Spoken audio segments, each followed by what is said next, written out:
I am here to talk about my lock journey, just to kind of share what I've experienced thus far along my lock journey.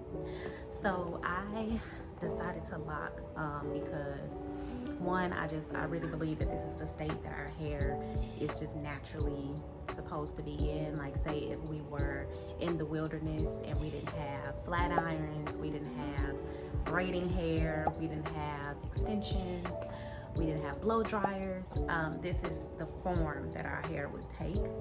So in my journey, I've just been identifying myself of who I am.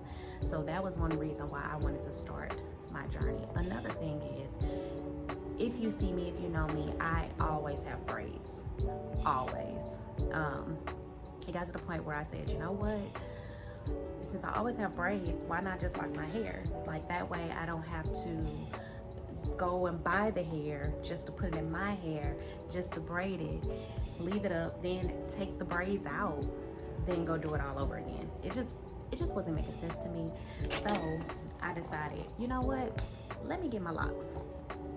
The third reason why I decided to get locks is because I knew that God was taking me on a journey, and I knew that in this journey that what I experienced with my lock journey would be exactly what I was experiencing in the physical and spiritual realm of who I was becoming spiritually as well as physically.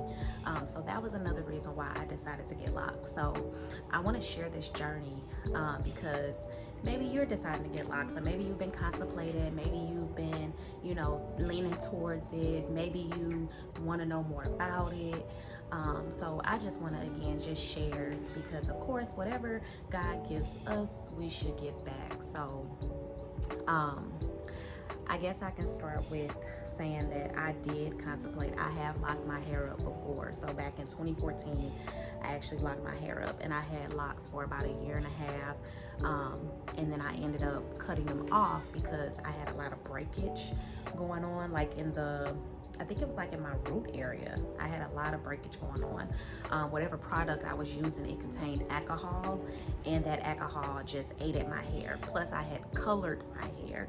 So the alcohol on top of the color, and it just was bad. Just chemicals just ate my hair up. And the type of hair that I have is pretty coarse, so it's like really strong, but at the same time, I have to be very intentional about what I put in my hair. My hair does not like alcohol, so even now I don't buy product with alcohol in it. So I have been locked now for 11 months. I started my lock journey January 27th of 22, or 23, I'm sorry, 23. So January 27th, 24, which is a couple of weeks from now, I would have my locks for 1 year. So I just want to share what I've experienced.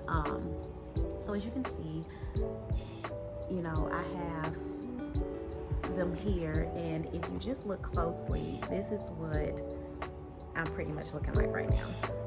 Okay, so as you can see, I have like the budding going on, I have the sprouting going on. I did start off with two strands. And as you can see, my top is shorter than my front as well. So that's another thing I want to point out. But what I've noticed so far is pretty much just the budding and the sprouting. So the budding started first, and that was like the little knots that you get like the pregnancy knots, if you can see here. So I have like the pregnancy knots here. So that's what the budding looks like. It's like little knots in your lock, and you could feel them. You just run your finger through. It's like it'll be thin, like this one is thin here, but then it gets fat right here. And then the sprouting, what I'm noticing with the sprouting is that it takes place more so on the ends. So there's like a lot of frizz, and your locks appear to look very fluffy. So I'm also noticing that I'm starting to get the ends are sealing for some of them. So that sprouting look, like let's see, I got these big earrings. Let's take this one. This is the one that's like, to me, is all the way there. So you see the difference between those. So this one here is like sprouting still. It has my ends are like frizzy. They are thicker than what the top is, but this one here has pretty much took its form and it's pretty much sealed at the bottom. So and this one isn't, because I thought this was one that I had a bead on, because sometimes I do put beads in my hair, but it was actually this one here. I put the beads on the end. It was actually this one here, but this one even has the sprouting going on. So you may notice that some of your locks are doing different things at different times. But what I think is happening is that I'm going into this spot, into this stage of the sealing. My ends are starting to seal, which is pretty exciting because they're starting to look more like locks. So basically, I've named, so the baby lock stage is when you first get your locks twisted. They look very formal. They look neat. They look together. You see your parts. There's no frizz. But as you go on and go on, then you enter into that the budding phase, which is what I just pointed out with the knots being in your locks. So if you're going through your locks and you're feeling the knots, don't panic, because that's what's supposed to happen. Embrace it. Just understand that there's transformation taking place and apply it to yourself. As you're on your journey, apply your lock journey to your self journey, your self-love, your self-discovery journey. Apply it to yourself. So understand that whatever is happening in your life, as for me, my journey was parallel. My lock journey and my healing journey was parallel. So whatever is happening in your life, say if it's causing, like, if there's bumpy roads in your life, embrace it. Understand that that's just a phase that you're going through to get to your ultimate destination, your ultimate goal. So and then, like I said, the next stage, we went from baby locks. So we went from baby locks, budding, and now we're at the sprouting. So the sprouting is here.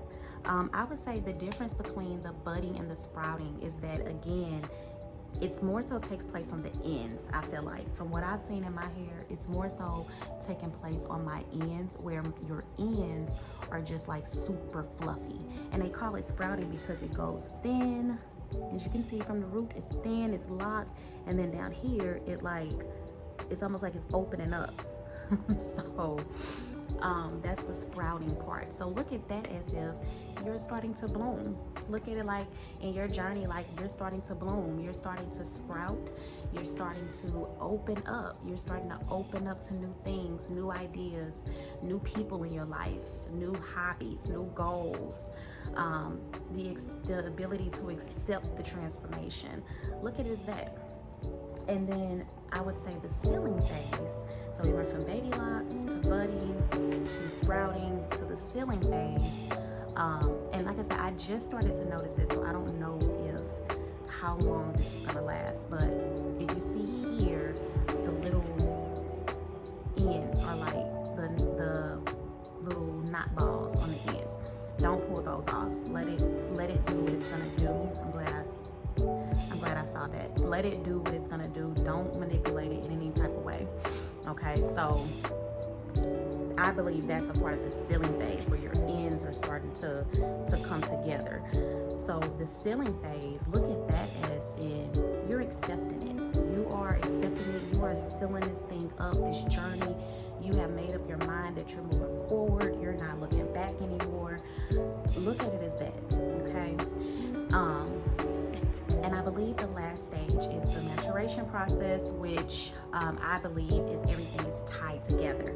So all of the bumpy roads, the trials you went through, the ability to sprout and blossom and accept the transformation process, the healing process, and then to be able to seal it up by accepting it. And then the maturation process is the entire process, what the whole purpose of this process was. So in the maturation process, that's when your hair is completely locked, and I'm not there yet to show you, but that's okay, because when I get there, I'm gonna come back and I'm gonna show you.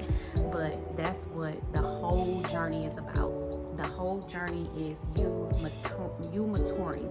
You are accepting that life is not always perfect. You are accepting that life has ups and downs.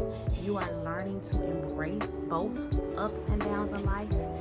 You have found your joy, which joy, my pastor always says, joy is the settled assurance that everything is going to be okay. So embrace your journey, whether it is your self-love, your self-discovery, your healing, your LOCs, embrace it. Thank you for watching my video. I hope that this has helped and been beneficial to you all, and I cannot wait to come back and show you what's happening next.